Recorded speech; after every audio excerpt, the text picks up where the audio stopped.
Et vous comprendrez que les déclarations de Marcel qui viennent confirmer celles de Toumba et celles de la plupart des victimes, ces déclarations-là mettent en péril la stratégie qui était jusque-là développée par M. Dadis, parce que ces stratégies étaient fondées sur le silence de Marcel.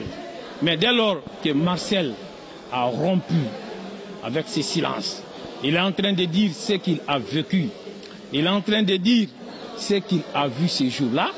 Vous savez que ça fait prendre un coup à ces stratégies de défense qui s'écroulent. Donc il est tout à fait normal que Dadis et ses avocats, étant désormais en difficulté, alors cherchent à jeter du discrédit sur ce que l'autre est en train de dire. Donc ils ne peuvent pas rapporter la preuve de leur prétendu deal qui aura été passé entre M. Toumba et Marcel.